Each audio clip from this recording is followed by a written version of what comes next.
કેમ છો બાળ મિત્રો? આપણે એકમ 7 પૂરો કર્યો. હવે આવે છે એકમ 8 સંખ્યા સાથે રમત. હવે જો આ ચિત્ર તમને દેખાય છે? આ સંપૂર્ણમાં ચિત્ર આપેલું છે, તમને દેખાય છે? એ જ ચિત્ર આપણે આ ચિત્ર કેલેન્ડરમાં મૂકવામાં આવેલું છે. દેખાય છે ને તમને? તમે બધા જોઈ લીધું છે? જોઈ લીધું ને? હવે તમારે મને કહેવાનું છે કે આ ચિત્રમાં શું શું દેખાય છે. ચાલો મહેક બેન, રંગો. ચાલો સરસ. શું દેખાય છે? ફુગ્ગા. સરસ. સાનવી બેન, દડો. કઈ છે? આયરો. સરસ. પછી ફ્રૂટ. ફ્રૂટની છાપડી છે. સરસ. પછી બોલો. પાસા. સરસ. પાસો છે. ચાલો. શાકભાજી. લખોટી. પછી છોકરાઓ 3 છે અને છોકરીઓ 4. સરસ. છોકરાઓ 3 છે અને છોકરીઓ 4 છે. સરસ.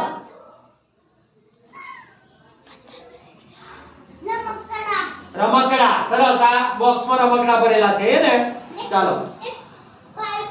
પાઇપો. કઈ છે? આ. ચાલો. સરસ. સ્ટ્રો. સાપસીડી. સરસ. બોલો.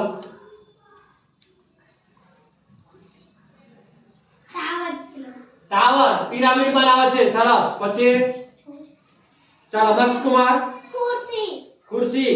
બેસીને બોલવાનું બેટા. બેસીને બોલવાનું. હે? મોટો દડો. ચાલો.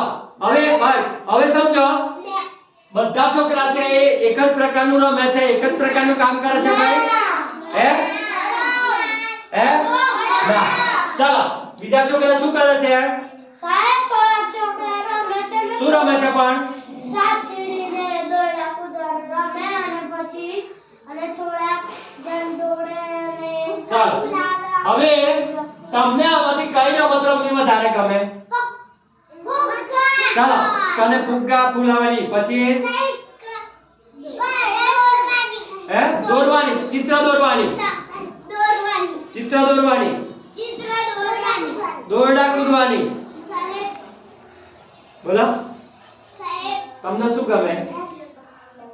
આ બધી રાત જે કરે છે દડો રમવાનો. ચાલો. સાપસીડી. હરીશ કુમાર. રખોટી રમવી ગમે. તમને? દડો રમવો ગમે. સરસ. પછી રમકડા પર શું કરવું ગમે? રમકડા રમવા ગમે. સરસ. સિદ્ધરાજ. રંગ પૂરવાનું. એટલે બધાને અલગ અલગ રમત રમવી ગમે. તમને? કૂદવાનું. દોરી કૂદવાનું ગમે છે. ફુગ્ગા રમવાનું. ફુગ્ગા ફૂલાવાનું ગમે. પછી લખોટી રમવાની. તમને? ફુગ્ગા ફૂલાવાનું. ચાલો. તો બધાની રમતો અલગ અલગ છે. તો આ ચિત્રમાં આપણને ઘણી બધી વસ્તુઓ રમતો પણ ખબર છે, કેટલીક વસ્તુઓની ગણતરી. ચાલો. કલરના બોક્સ કેટલા છે ભાઈ? 4. છોકરીઓ કેટલી છે? 4. અને છોકરા 3. ચાલો. પિરામિડમાં કેટલા ગ્લાસ દેખાય છે તમને?